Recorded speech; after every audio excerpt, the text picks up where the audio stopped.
अस्सलामु अलैकुम dear students, I hope you all are fine. आज की इस वीडियो में हम क्लास 9 के यूनिट नंबर 12 का पहला थ्योरम करने जा रहे हैं। आए देखते हैं कि थ्योरम की स्टेटमेंट हमसे क्या कहने जा रही है।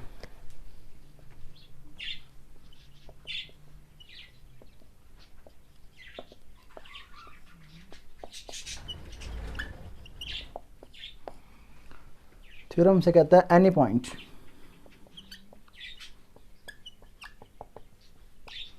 On the right bisector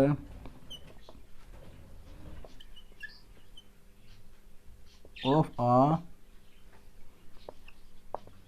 line segment is equidistant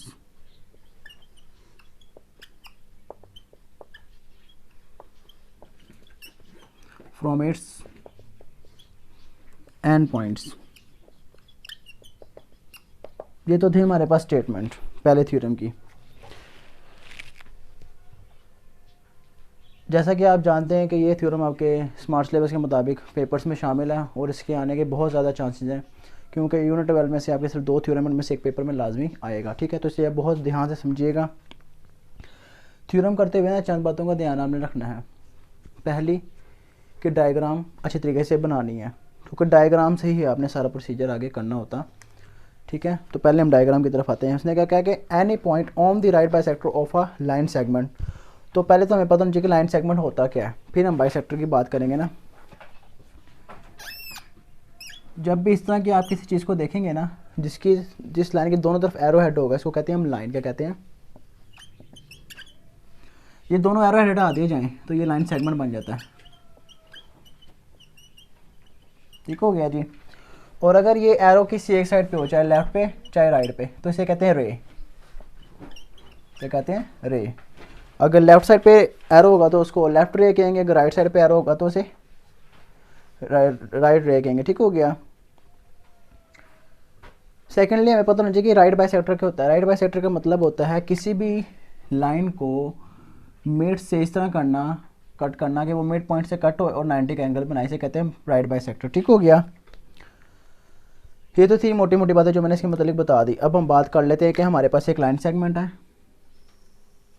A B.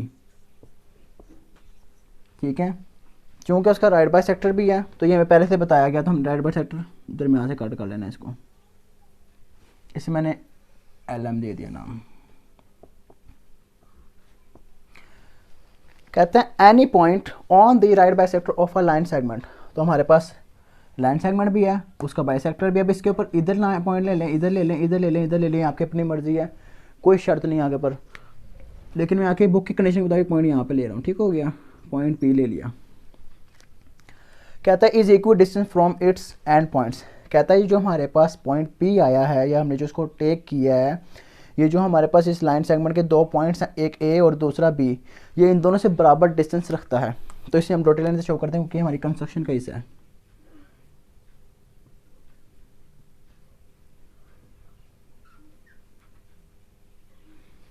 ठीक है, चूँकि जैसे ही इस लाइन ने ए बी लाइन सेगमेंट को इक्वली 2 पार्ट्स में कन्वर्ट किया, तो ये दोनों लाइनें आपस में क्या होगी, उस पॉइंट को हमने सी कह दिया, यहाँ पे 90 का एंगल बन गया। ठीक हो गया। तो ये तो हमारी होगी डायग्राम लेबल और बन गई फिगर। इसने हमें बहुत कुछ बताना है। अब थ्योरम में डायग्राम के बाद जो पॉइंट होता है वो हमारे पास होती है गिवन। क्या होती है? गिवन। गिवन का मतलब होता है मतलब जो हमें दिया गया है। इस स्टेटमेंट में अगर आप गौर करें, जो इस का वर्ड यूज होता है ना स्टेटमेंट में, इससे जितना पहले कैसा होता है इसे हम कहते हैं गिवन, और जो इसके बाद कैसे हम कहते हैं टू प्रूव। क्या कहते हैं? To prove. देखें, गिवन हम इसने क्या कहा था कि any point on the right bisector of a line segment. यहाँ तक हमने इस डायग्राम में जो प्रोसीजर किया उसको हम गिवन में लिखेंगे। क्या हमने एक प्रोसीजर किया था? A line L M intersect line segment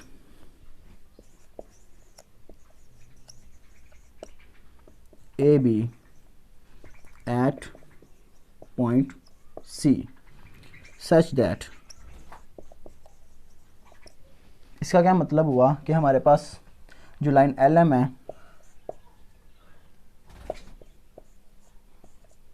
इसने परपेंडिकुलरली मिड से कट किया किसे, लाइन सेगमेंट ए बी को। इसका क्या मतलब हुआ कि जो ए इसने जिस पॉइंट पे सी किया एट सी पे किया था, तो इसका मतलब हुआ कि ये ए सी का फासला बी सी से बराबर है। ये जो मैंने छोटी दो कट लगाए इसका मतलब भी कॉन्ग्रुएंट को शो करना होता है। तो A C is congruent to B C, ठीक है। और जो पी हमारे पास है, P is a point on line L M, ठीक है। पी हमने कोई भी पॉइंट लिया लाइन एल एम पे, ये हमारे पास गिवन, तो मैंने सर एक्सप्लेन कर दिया यहाँ पे, ठीक है। और यही चीज़ आपने लिखनी है, इसमें कोई मुश्किल बात नहीं थी। अब मैं इधर से रब करता हूँ। सेकेंडली जो हमने चीज़ निकालनी है वो हमारे पास होता है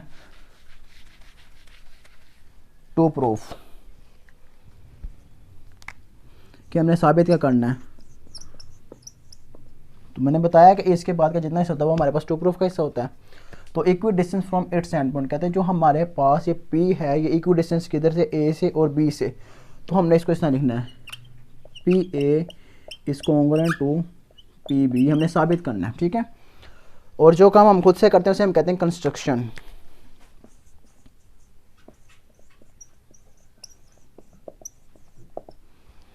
अगर आप कंस्ट्रक्शन में देखें तो हमने क्या किया, P को पॉइंट A से और पॉइंट B से मिला देते, तो हम लिखेंगे join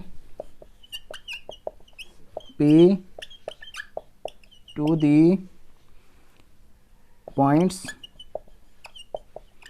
A and B, that's all. हमारा आधा थ्योरम सॉल्व हो गया।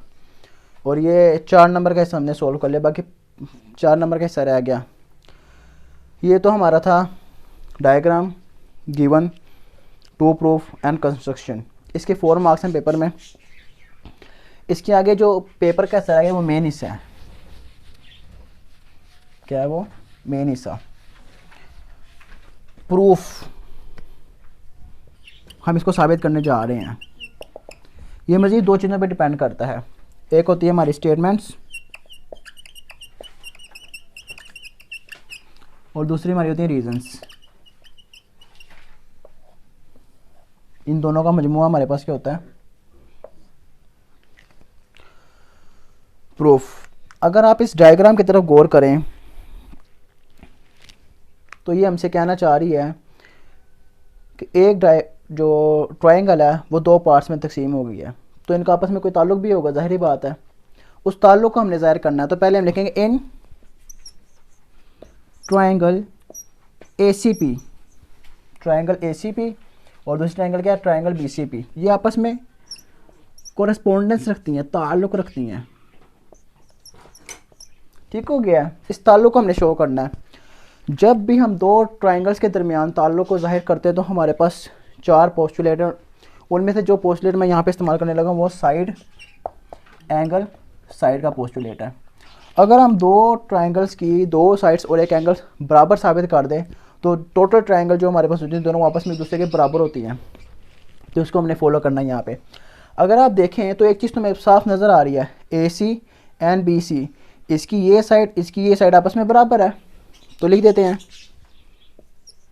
AC is congruent to BC, और ये तो हमें गिवन था। इसकी रीज़न क्या? गिवन। सेकेंडली अगर हम देखें तो जो हमारे पास एंगल है ACP एंड BCP, ये दोनों पे 90 का ही है। Angle ACP is congruent to angle BCP, ये भी गिवन है हमें। इसकी वजह क्या है? गिवन तो है, साथ में वजह भी बतानी है। जो PC है ये परपेंडिकुलर किसके ऊपर है? AB पे। So each angle at C is equal to 90। So each angle, ठीक हो गया। थर्डली हमने एक साइड प्रूफ कर दी, एक एंगल प्रूफ कर दिया, अब एक साइड रह गई। तो अगर आप थर्डली देखें तो PC के दोनों में कॉमन नहीं नज़र आ रहा। PC ACP के लिए भी वही है जो BCP के लिए है।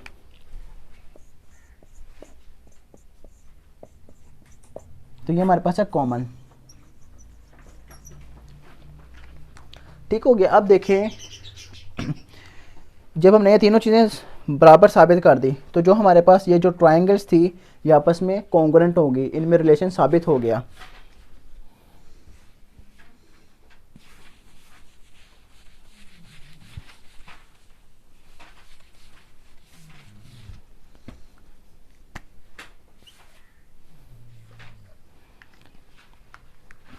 हम लिखेंगे सिंस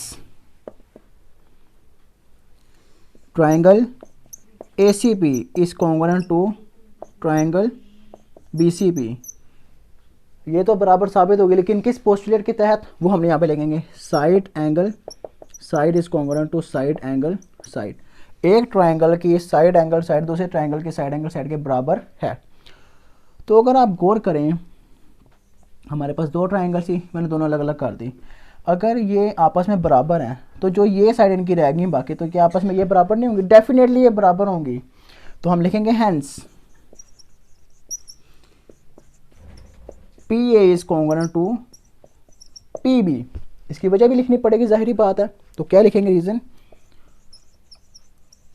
कोरोस्पोंडेंस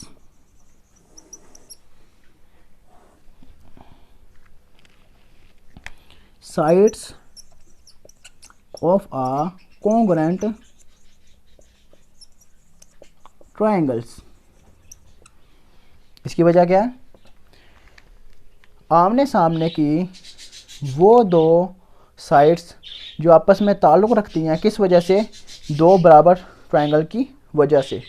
तो ये हमारा थ्योरम प्रूव हो गया। थ्योरम हमारा क्या था? Any point on the right bisector of a line segment is equal distance from its and points. Students इंशाल्लाह जल्द मिलेंगे एक न्यू वीडियो के साथ। तब तक के लिए मुझे इजाज़त। अल्लाह हाफिज़।